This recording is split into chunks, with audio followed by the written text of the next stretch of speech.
Saludos, hoy viernes 4 de noviembre destacamos que acabamos de conocer que la Fiscalía Anticorrupción ha respondido a la Audiencia Provincial de Sevilla que se opone a suspender la pena de cárcel al expresidente andaluz José Antonio Griñán, avalando así su ingreso en prisión por el caso de los ERE, que también conocen.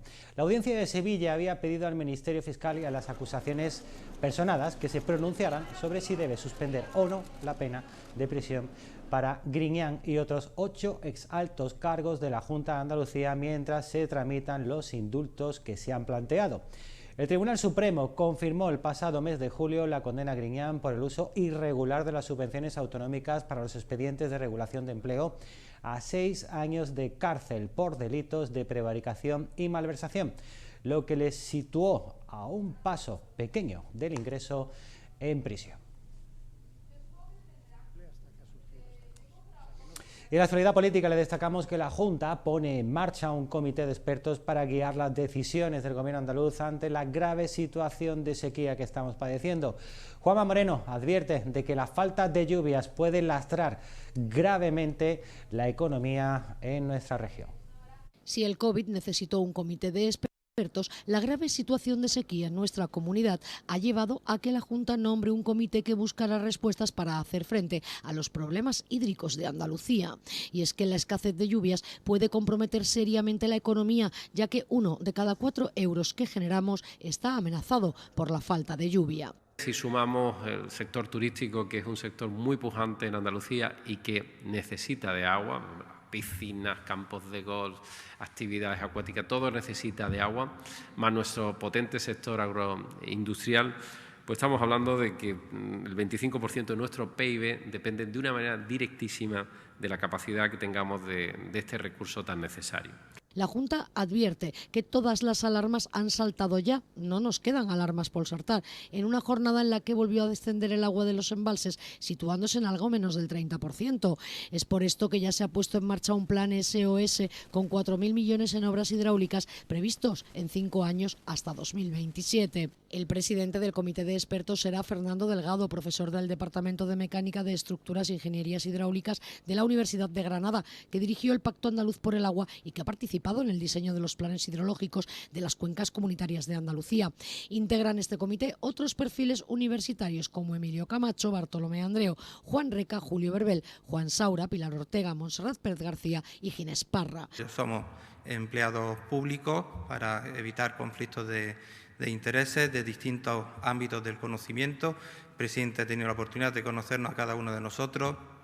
Economistas, expertos en derecho, expertos en regadío, expertos en química, expertos en distintas materias, personas que han tenido gestión en la cuenca de Guadalquivir durante mucho tiempo, que gestionaron ya esa otra sequía tan tremendamente grave y por lo tanto todos nosotros estamos a disposición trabajando de forma voluntaria. El gobierno andaluz ha hecho ya varios llamamientos desesperados y admite en sus portavoces al Ejecutivo de la Nación para que permita reprogramar fondos europeos y acelerar las obras hidráulicas pendientes.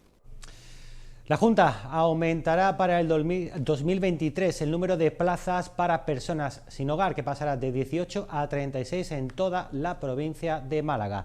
Además, la consejera de Economía ha anunciado un incremento en el presupuesto de 340 millones de euros para la Consejería de Inclusión Social como ayuda a las familias más vulnerables. La consejera de Economía y Hacienda, Carolina España, ha visitado Inserta Andalucía, una ONG que nació en 2008 con el objetivo de erradicar la pobreza. Para conseguirlo, desde la ONG realizan intervenciones basadas en la evidencia científica, posicionando a las personas en el centro y trabajando con las familias y la comunidad.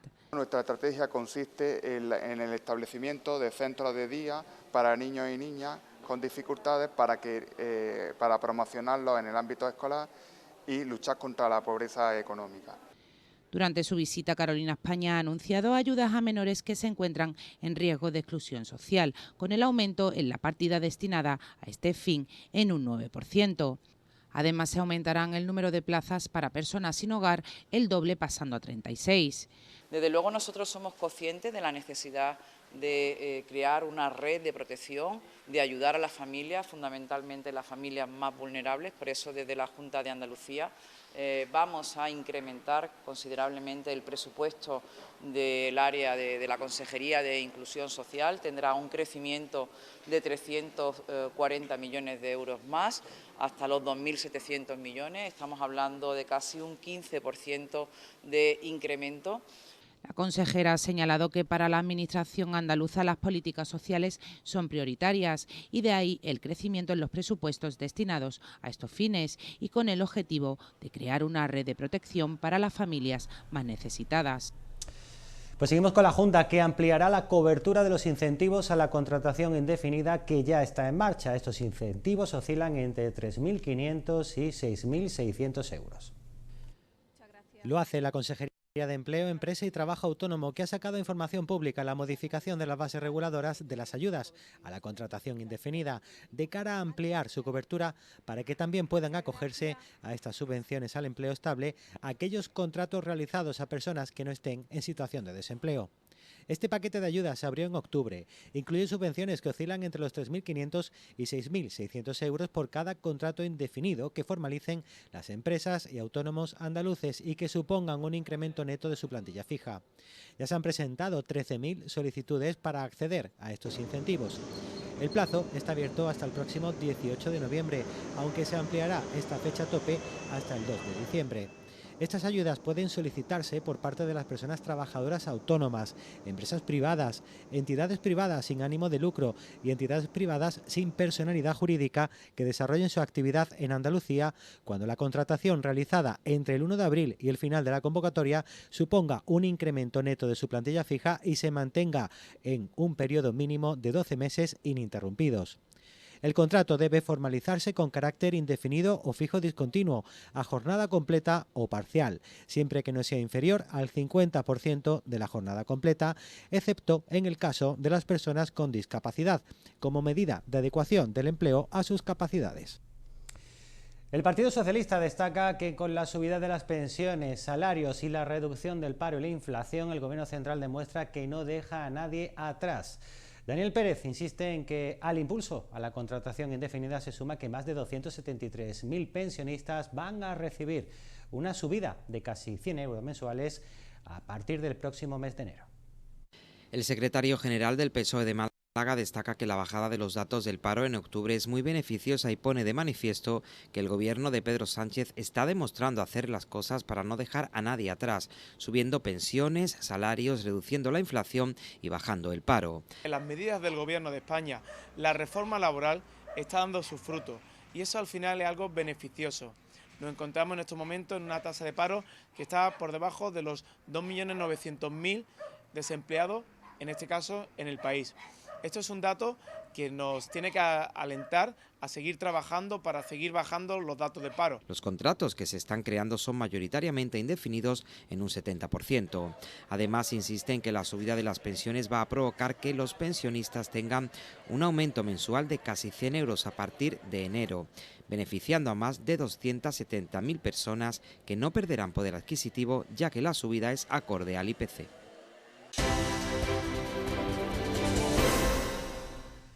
Vamos ahora con la Policía Nacional y el Servicio de Vigilancia Aduanera de la Agencia Tributaria, que han desarticulado una organización criminal internacional que pretendía introducir más de 1 tonelada de cocaína en España. 12 personas han sido detenidas en Málaga, Asturias, Las Palmas, Madrid y Valencia, a quienes se les han bloqueado más de 100 cuentas bancarias, e incautado más de 1 tonelada de cocaína, 3 embarcaciones y más de 200.000 euros en efectivo.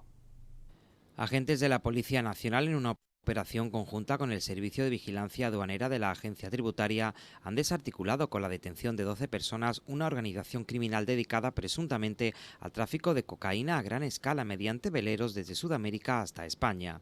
La estructura criminal, regentada desde un pequeño municipio de Asturias, adquiría veleros para cruzar el Océano Atlántico y abastecerse de la cocaína que más tarde introducían en España.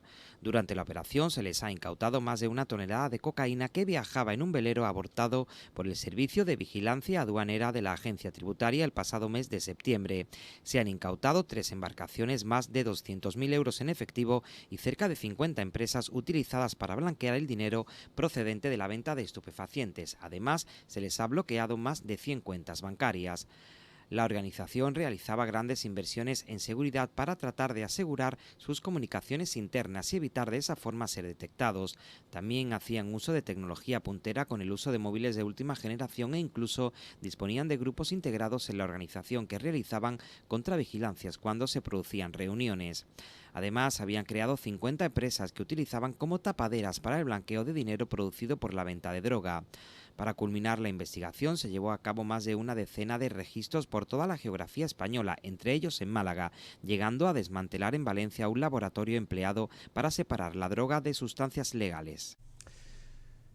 La justicia ha acordado hoy el ingreso en prisión provisional comunicada y sin fianza del detenido por la muerte de un hombre en la barriada de La Corta. El detenido, que ha presentado declaración, está siendo investigado por un delito de asesinato con arma de fuego.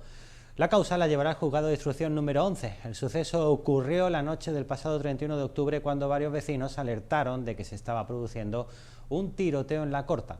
Cuando llegaron los agentes, varios vecinos habían llevado a la víctima al hospital regional sin que los médicos pudieran hacer nada por salvarle la vida. El hombre de 28 años había recibido 5 disparos, uno de ellos en la cabeza. Los investigadores arrestaron a un joven de 21 años como presunto autor de estos disparos, aunque en un primer momento trascendió que eran primos. Tras comprobar su documentación, se descarta incluso que sean familia.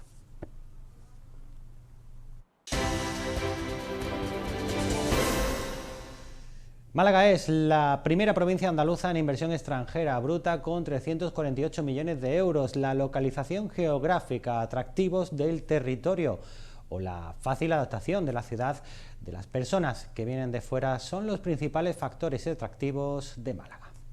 En lo que se refiere a Andalucía, con casi 1.000 millones de euros, es la cuarta comunidad receptora de capital extranjero. Los datos han sido obtenidos del Barómetro del Clima de Negocio, que por quinto año consecutivo ha sido realizado por la Fundación CIEDES. A lo largo de este periodo, la publicación ha analizado y dado a conocer la inversión extranjera en la ciudad y la provincia, aportando datos muy relevantes para la toma de decisiones tanto de las empresas españolas y extranjeras como de la Administración. En 2021, con 348 millones de euros, Málaga ha sido la primera provincia andaluza en inversión bruta, lo que ha supuesto un crecimiento del 32% con respecto al año anterior. Hasta ahora es así, son de 348 millones de euros en el año 21, si no recuerdo mal. El stock también se analiza, o sea, lo que está acumulado, que eso es del año anterior, de otros años, y en ambos casos hay crecimiento por parte de la provincia de Málaga. Es la primera provincia dentro de Andalucía, y lo que importa destacar es que la confianza, las perspectivas de negocio, digamos, de cara al futuro, de cara al año 23, son en Málaga mejores que las del promedio de Andalucía, que son buenas, y las del promedio de España, que también son buenas, pero las de Málaga son mejores.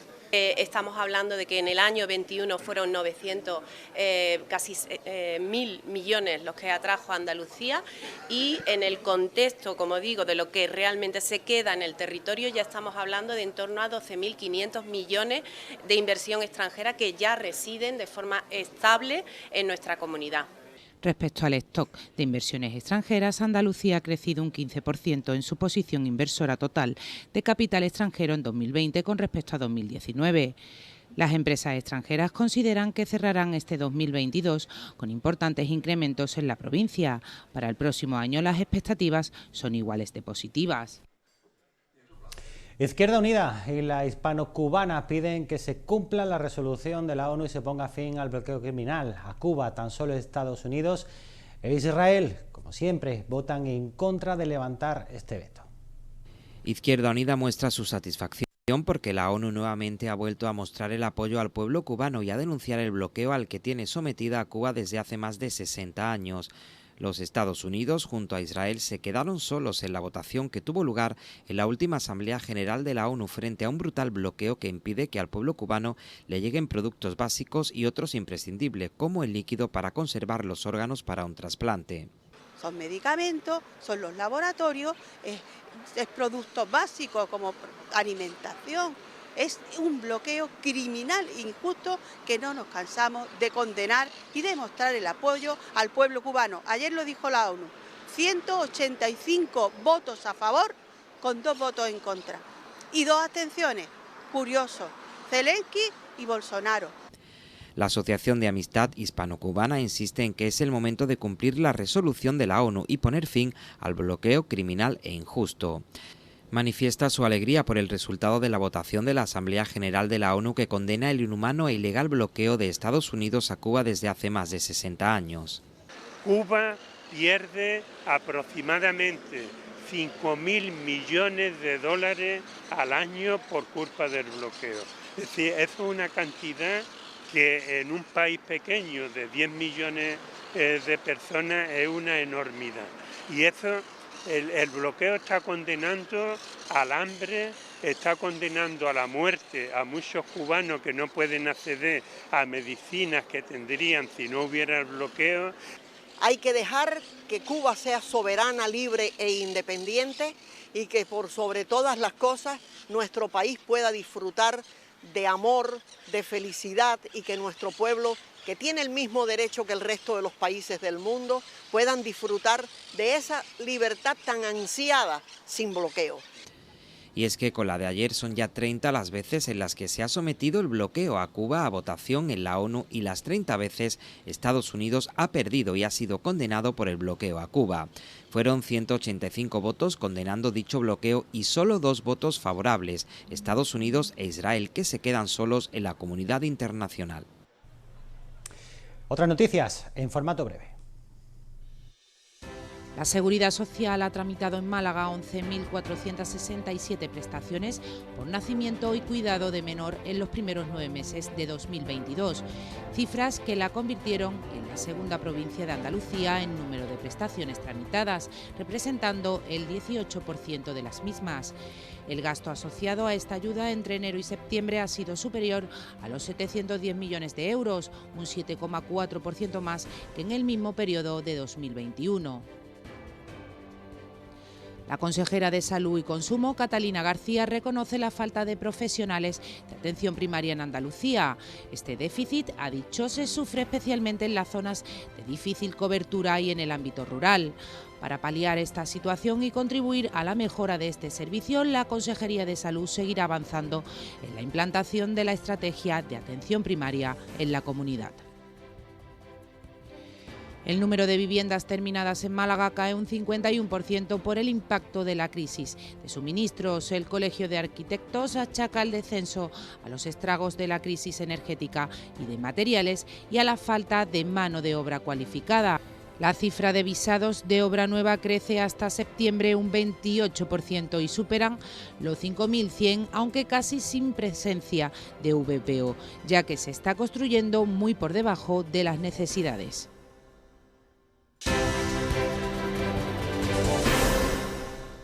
El Málaga al final cae derrotado y de nuevo en Cartagena por 2-1 y se queda como colista en solitario de la tabla de segunda. La expulsión de Burgos tras un error absurdo lastra el esfuerzo del conjunto blanquiazul.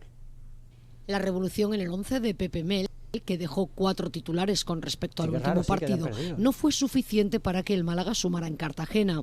Una mala cesión de Javi Jiménez provoca la expulsión de Esteban Burgos en el minuto 22 de juego, lo que marca el partido y la derrota para el equipo blanquiazul, que nunca se rindió. La aportación de los jóvenes como Lorenzo Cristian, este último autor del gol, contrastan con el escaso nivel individual de buena parte de la plantilla. Los continuos errores en defensa, la falta de acierto y la mala fortuna hicieron que el conjunto blanquiazul cayera por 2-1 y se hunda más en la tabla de segunda división, con un penoso balance de 9 puntos en 14 partidos.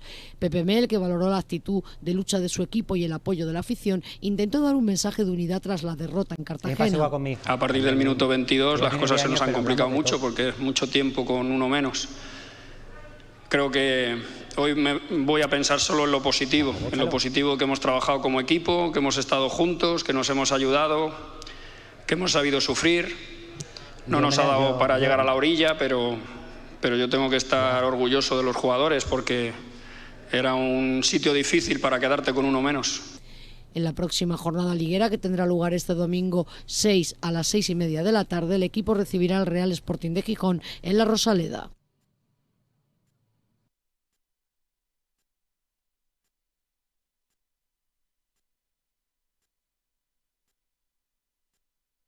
El equipo de Ivonne Navarro recibe en el Martín Carpena al Covirán Granada, que en su temporada de regreso a la élite del baloncesto nacional es una de las revelaciones de estos primeros encuentros de la Liga Endesa. El equipo nazarí llega a Málaga como séptimo clasificado y como el segundo mejor ataque de la competición. Después de 11 años sin este enfrentamiento en competición oficial, el ascenso a la ACB del Fundación CB Granada la pasada temporada lo ha hecho posible. El último partido entre equipos de las dos ciudades andaluzas fue el 5 de mayo de 2011, cuando el extinto CB Granada cayó en el Carpena por 78-53. Tanto el Unicaja como el Covirán Granada llegan en buen momento al partido del domingo. Los malagueños ganaron esta semana en la BCL al PAOK Salónica por 77-63 y continúan invictos en la competición europea. El equipo de Ivonne Navarro en la Liga Doméstica es octavo, con balance de 3 victorias y 3 derrotas, mientras que el Granada llega tras ganar 93-89 en la cancha del Obradoiro. El técnico victoriano del Unicaja tendrá a todos sus jugadores disponibles, incluido Tyson Carter. El escolta estadounidense, después de unos días sin poder trabajar junto a sus compañeros por una amigdalitis, ya pudo disputar unos minutos ante el PAOK Salónica. El derbi se disputa desde las 12:30 de la mañana de este domingo y se espera lleno total en las gradas del Carpena. Escariolo incluye en la lista de la selección nacional a los cajistas Alberto Díaz, Brizuela y Barreiro. El seleccionador nacional también ha llamado para los partidos ante Italia y Países Bajos a los malagueños Francis Alonso y Rubén Guerrero. Significativa presencia de jugadores del Unicaja y malagueños en la lista del seleccionador nacional Sergio Escariolo para disputar los 2 próximos partidos de la segunda fase de clasificación para la Copa del Mundo 2023. Tras el épico oro de Berlín, donde consiguió el cuarto Eurobasket de su historia, vuelven a juntarse para viajar dentro de una semana, donde comenzará a preparar el partido que le enfrentará a Italia en Pésaro a las 9 de la noche del viernes 11. El sábado 12 el equipo se desplazará a Huelva, donde se medirá con Países Bajos el lunes 14 a las 8:30 de la tarde. Los jugadores del Unicaja, Alberto Díaz, Darío Brizuela y Barreiro, además de los malagueños Francis Alonso, ahora en el Bilbao Basket, y Rubén Guerrero en el Monbus Obradoiro, defenderán la elástica roja. El Unicaja es el club con más representados en la lista, con 3 jugadores por delante de Juventud, con Busquets y Parra, Obradoiro con Guerrero y Vicedo, y Gran Canaria con Basas y Salvo con 2. La séptima Boquerón Bike oferta este año la opción de hacer 1 o 2 vueltas al circuito de los Montes de Málaga. Las inscripciones están abiertas hasta el próximo 7 de noviembre. La séptima edición de la Boquerón Bike de ciclismo de montaña se celebrará este año el 12 de noviembre con novedades para los ciclistas que podrán elegir entre dar 1 o 2 vueltas al circuito. La prueba se celebrará íntegramente en el Parque Natural Montes de Málaga. Los ciclistas elegirán, a diferencia de años anteriores, entre realizar estas vueltas al circuito con 2 modalidades que serán la Boquerón Race, recorrido con 2 vueltas con un total de 68 kilómetros y un desnivel acumulado de 1.438 metros, y la Boquerón Adventure, en la que los participantes realizarán una vuelta al circuito con un total de 34 kilómetros y 719 metros de desnivel positivo acumulado. Ofrece un importante abanico de categorías, tanto masculinas como femeninas. Este año tenemos una novedad, bueno, no quiero bajar al detalle porque para eso está Joaquín, pero simplemente por comentaros que hay una novedad, y es que los participantes pueden elegir entre dar 1 vuelta o 2 vueltas al circuito. El máximo recorrido es de 68 kilómetros y hay un desnivel acumulado de hasta 1.438 metros. La prueba tomará la salida a las 10 de la mañana en la explanada del parking de Contadoras. Desde allí se realizará una salida neutralizada de aproximadamente 3,5 kilómetros en bajada para dar la salida real en el carril del Serranillo, donde los deportistas encontrarán zonas largas de subida con pendientes importantes pero llevaderas, varias zonas puntuales con rampas exigentes pero de menor distancia. La carrera está afianzada dentro del calendario nacional MTB, con los objetivos de poner en valor el entorno natural de la capital y de ayudar al impulso de la práctica de un deporte olímpico como es el de la bicicleta de montaña. Las inscripciones pueden permanecer abiertas hasta el 7 de noviembre y pueden realizarse en la web oficial de la prueba, www.boqueronbike.com.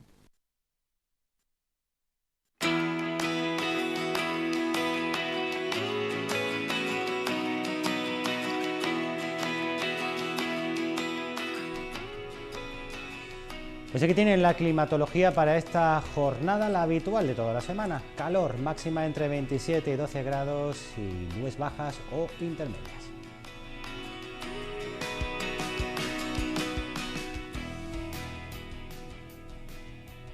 Pues antes de irnos vemos las obras de las artistas alemanas Susan Sorg y Christine Zanella, que muestran sus obras en Málaga, fruto del hermanamiento artístico con la ciudad alemana de Passau. Hasta el próximo 9 de noviembre podrán visitar esta muestra en la Sala Barbadillo. Buen fin de semana.